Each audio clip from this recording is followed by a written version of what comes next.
Saya sih tidak masalah dengan Justin Hubner, saudara-saudara. Tidak ada apa-apalah, tidak curiga apa juga tidak. Yang saya masalahkan adalah ini Justin Hubner pemain belakang. Sementara nanti Jay Eaches pemain belakang. Nathan Choaon pemain belakang. Kemudian Kevin Dick pemain belakang. Jadi kita ini nanti punya pemain belakang banyak sekali, saudara-saudara. Jordi Amat, Elkan, Sandy Walsh, Sen Patinama. Aduh, jadi mau dibawa kemana kalau semuanya pemain belakang? Halo saudara-saudara, jumpa lagi dengan komentator gadungan di sini. Dengan komentator yang gadungan.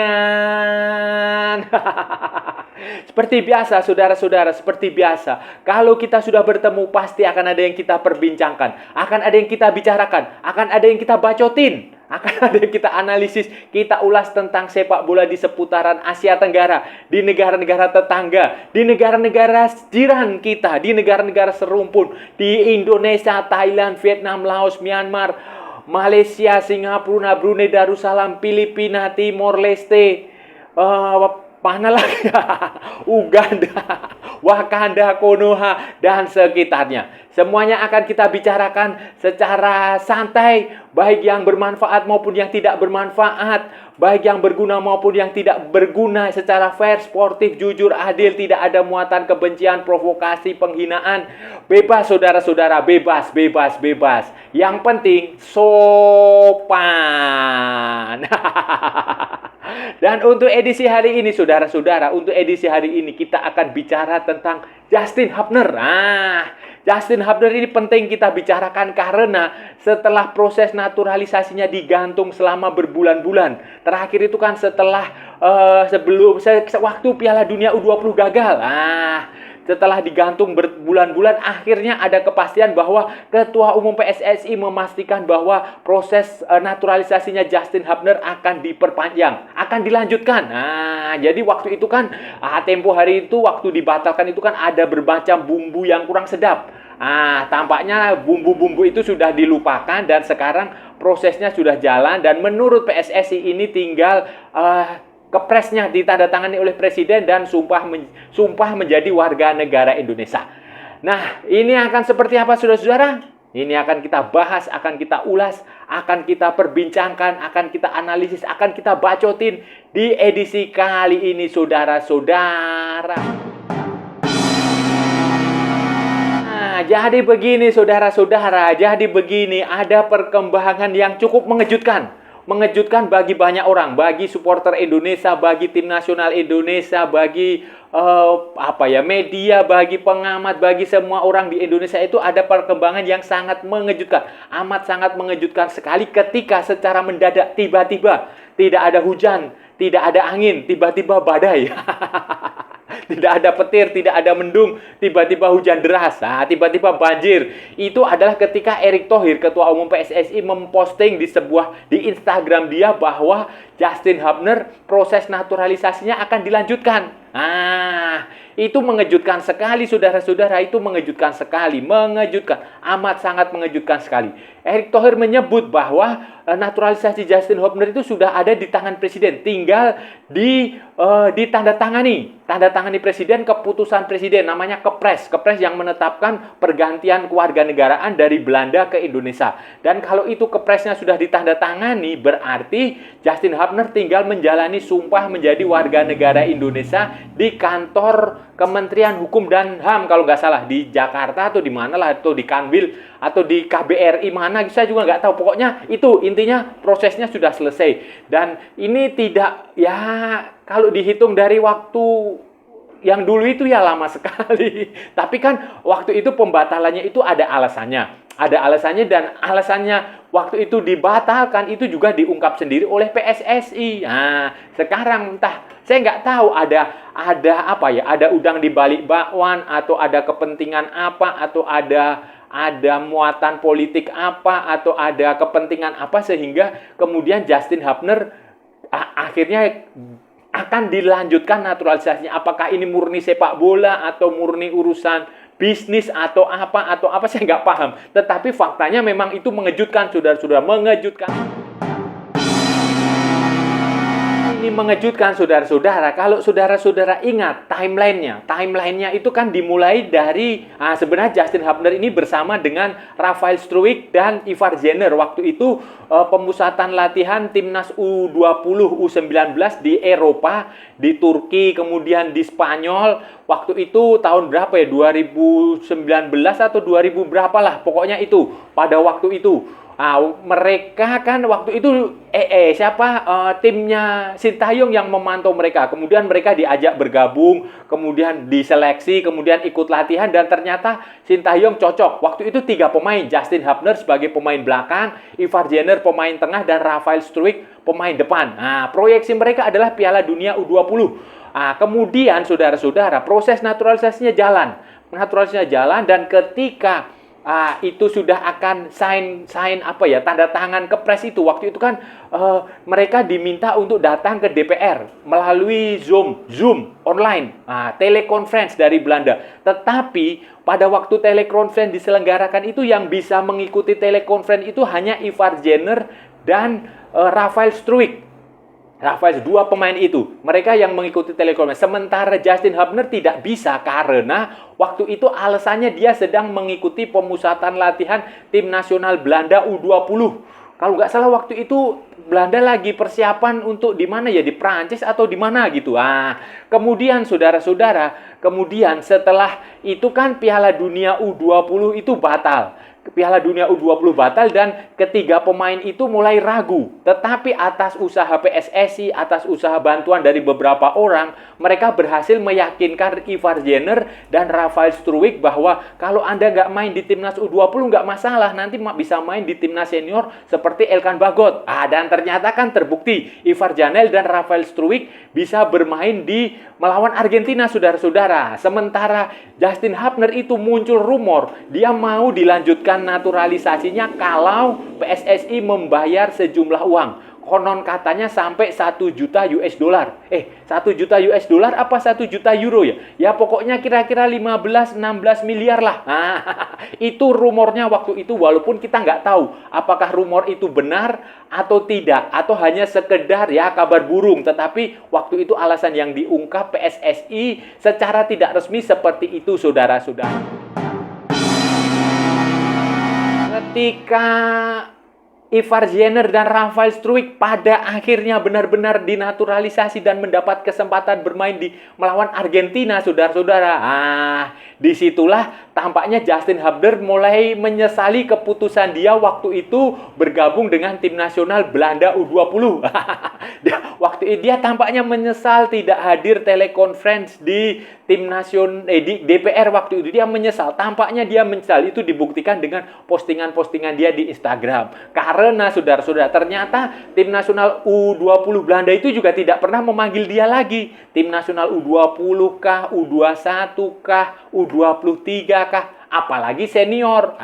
Kan kalau senior juga nggak mungkin. Di situ ada Virgil van Dijk, ada Matthijs de Ligt, ada siapa lagi ya, pemain-pemain bagus. Jadi nggak masuk akal. Tampaknya itu dia menyesal. Di lain pihak, rekan dia yang tadinya satu angkatan itu, satu gerbong, Ivar Jenner dan Rafael Struijk sudah mendapatkan caps di tim nasional senior. Dan tidak tanggung-tanggung, saudara-saudara, main lawan Argentina. Sementara Justin Hubner ya masih gigit jari, masih aja main di Wolverhampton Wanderers U23 di Liga Premier Development, Premier League 2, dan masih tidak beranjak kemana-mana. Dan dari sinilah tampaknya Justin Hubner kemudian dia memposting berbagai kekecewaan. Dia terus berharap setiap kali tim nasional Indonesia menjalani pertandingan uji coba internasional FIFA Matchday baik di level senior maupun di level junior, timnas SEA Games, timnas U23. Itu selalu dia memposting emoji, dia selalu mengomentari akun PSSI, akun Rafael Struijk, akunnya Ivar Jenner, akunnya Marcelino.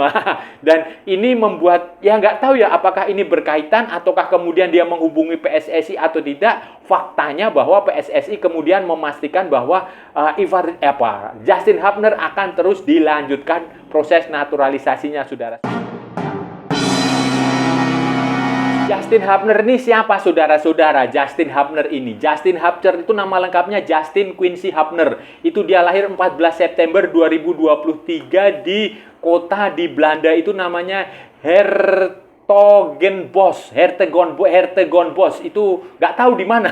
Ya di Belanda sana. Kemudian ibunya dia itu orang Belanda. Sementara bapaknya itu keturunan Indonesia. Keturunan Indonesia karena keluarganya itu berasal dari Jakarta dan Makassar. Grandmother itu apa ya? Oma. Nah, nenek dia itu berasal dari Bandung. Nah, nenek dari pihak bapak berasal dari Bandung. Jadi itulah yang membuat Justin Quincy Hubner ini bisa dinaturalisasi karena kakeknya orang Indonesia, bapaknya keturunan Indonesia, jadi dia generasi ke berapa ya? Ketiga berarti ya. Nah, itu kan regulasi dari FIFA itu seperti itu. Jadi dia bisa. Dan saat ini saudara-saudara, Justin Hubner ini main di Wolverhampton Wanderers. Wolverhampton Wanderers setelah sebelumnya dia berasal dari Willem II Tilburg. Itu di Belanda, sempat juga main di FC Den Bosch. Kemudian sempat juga di Brabant United. Itu klub junior dia, klub junior sekali lah. Apa ya, mungkin semacam SSB begitu ya kali. Kemudian setelah itu kan dia pindah ke Wolverhampton Wanderers itu tahun 2022 kalau nggak salah. Di akademinya Wolverhampton Wanderers dia mulai dari tim Wolverhampton Wanderers U20, U21 dan sekarang dia di U23 walaupun usia dia masih 20 tahun. Dia main di Inggris itu ada yang namanya Premier League Development, Liga Premier 2. Ah, itu dia main di situ. Dan beberapa pertandingan itu dia menjadi kapten, saudara-saudara, kapten tim Wolverhampton Wanderers U23 di Liga Premier 2 itu. Dan cara bermain dia itu cukup bagus karena posturnya lumayan, saudara-saudara. 187 sebagai pemain belakang. Wah, kan lumayan ini, saudara-saudara. Ini saudara-saudara, ini sebenarnya memang cita-cita dia, keinginan dia memang bermain untuk tim nasional Indonesia. Terbukti waktu pertama kali dihubungi Sintayong itu, waktu tahun berapa ya, pokoknya itulah tahun 2020 atau 2021 atau 2022, pokoknya bulan-bulan itu ketika tim nasional Indonesia U20 menjalani pemusatan latihan di Eropa itu dia memang antusias sekali, saudara-saudara, antusias dan dia bersemangat.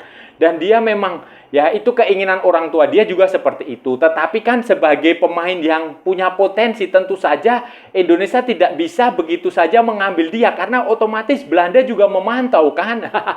Belanda kan juga memantau, apalagi dia main di Wolverhampton. Walaupun di akademinya Wolverhampton, di tim juniornya Wolverhampton. Bagaimanapun juga Wolverhampton adalah tim di Liga Premier Inggris. Tim Inggris yang cukup tradisional walaupun prestasinya tidak seperti Manchester City atau Manchester United atau Arsenal atau Chelsea atau Liverpool.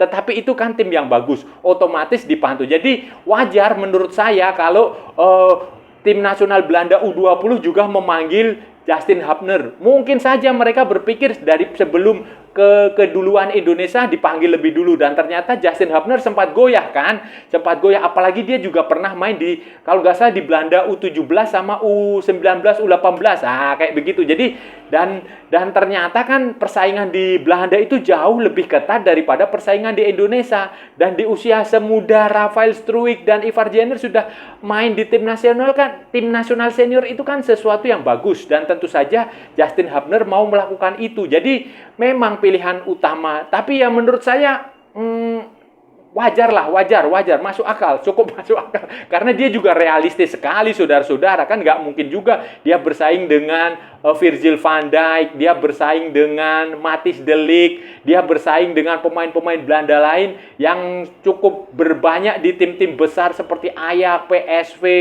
di tim-tim besar di Eropa sana, Frenkie de Jong, kan kayak gitu nggak masuk akal, saudara-saudara.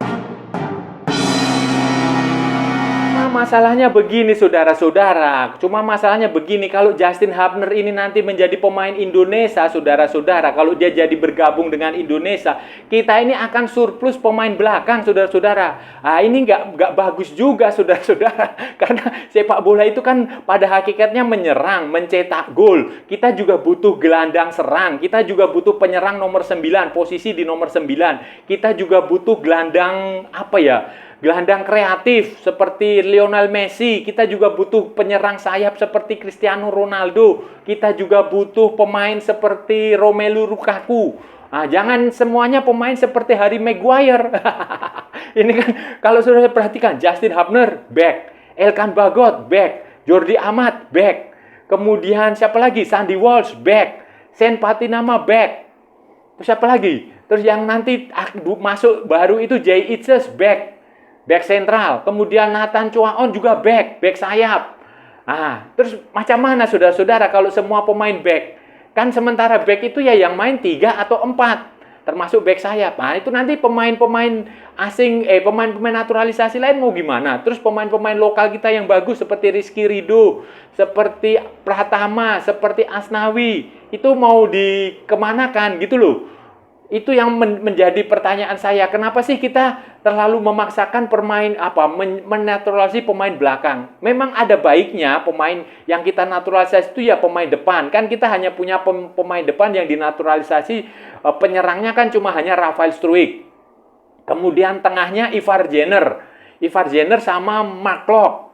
Cuma itu kan menurut saya nggak cukup, saudara-saudara. Sementara backnya itu nanti belum lagi seperti misalnya Kevin Dick. Kevin Dick itu kan juga pemain belakang, pemain fullback kalau nggak salah. Kemudian ada lagi Mads Hilger, itu kalau nggak salah Mads Hilger itu gelandang tengah. Jadi ya saya nggak tahu bagaimana solusinya. Saudara-saudara, saran saya kepada PSSI, kepada Tim Nasional Indonesia, carilah pemain depan. Kita ini masalah kita adalah pemain nomor 9. Kita punya Dimas Derajat, lumayan. Kemudian Hoki Caraka itu juga masih muda, lumayan. Kemudian Ramadan Sananta itu juga lumayan lah di posisi nomor 9. Tetapi menurut saya kalau kita bisa mendapatkan pemain keturunan, pemain diaspora yang dari luar yang bagus, yang di posisi nomor 9 itu akan jauh lebih bagus lagi, saudara-saudara. Akan jauh lebih bagus. Itu karena masalah kita adalah mencetak gol. Kita juga butuh pemain sayap. Kalau pemain sayap kita sudah punya di Timnas U17 itu ada Amar Berkik.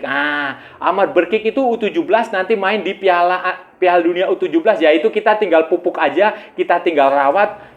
Semoga dia ke depan Amar Berkik bisa menjadi pemain sayap yang tangguh, pemain dari TSG Hoffenheim di Bundesliga. Kemudian di tengahnya itu kita juga punya di U17 itu si Choyun Damanik, pemain dari Lawson Sport di Swiss, pemain keturunan Togo, keturunan Medan, Indonesia. Kemudian ada lagi si Welber Jardim.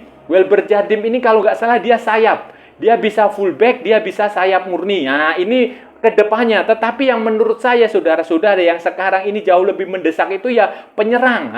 Kalau kita bisa punya penyerang seperti pemain keturunan seperti Robin van Persie misalnya.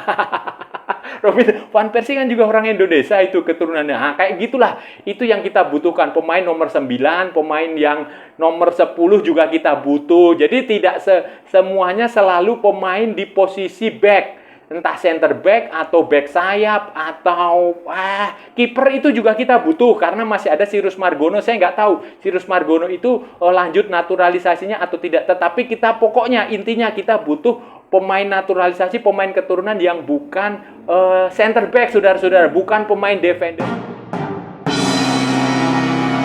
Saudara-saudara, itu tadi pembahasan kita hari ini, saudara-saudara. Kita sudah bicara panjang lebar dari utara sampai selatan, dari barat sampai ke timur, dari Sabang sampai Merauke, dari Pulau Rote sampai Pulau Miangas.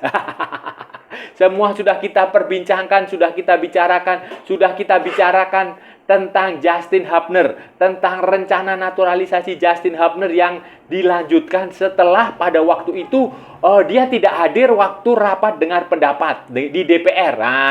Waktu itu kan dia sedang dipanggil ke Tim Nasional Belanda U20. Kemudian ada muncul rumor katanya dia minta uang sampai 1 juta euro. Tetapi nggak tahu apakah itu benar atau tidak karena belum ada klarifikasi. Tetapi kemudian ternyata Justin Hubner masih terus berharap untuk menjadi warga negara Indonesia. Itu terbukti dari postingan-postingan dia di Instagram. Dan sekarang setelah berbulan-bulan, akhirnya kejelasan itu ada. PSSI menyatakan prosesnya sudah ada di presiden, tinggal ditandatangani keputusan presidennya, kemudian nanti tinggal sumpah menjadi warga negara Indonesia dan bisa bermain di tim nasional Indonesia. Masalahnya adalah Justin Hubner ini pemain belakang. Itu berarti Indonesia akan punya banyak sekali stok pemain belakang, saudara-saudara. Apakah itu tidak kontraproduktif nantinya? Itu yang harus dipikirkan, saudara-saudara. Dan saya rasa sudah cukup ya, saudara-saudara, pembahasan kita hari ini. Kalau ada salah-salah ya mohon maaf. Namanya juga gadungan. Tetapi kalau benar, saudara-saudara, berarti sebuah kebenaran. Kalau saudara merasa channel ini bermanfaat, berguna, menghibur, menginspirasi, silahkan like, share, and subscribe. Tapi kalau tidak, saudara-saudara, abaikan saja, skip. Jangan ditonton, tetapi jangan juga di-report. Kasihan saya, saudara-saudara. Ikuti pula akun media sosial komentator gadungan ada di Instagram, ada di Facebook, dan ada di TikTok yang bukan TikTok Shop. Oke saudara, sampai bertemu lagi di edisi-edisi berikutnya dengan tema-tema yang jauh lebih tidak bermanfaat, dengan tema-tema yang jauh lebih membosankan. Salam olahraga dan merdeka!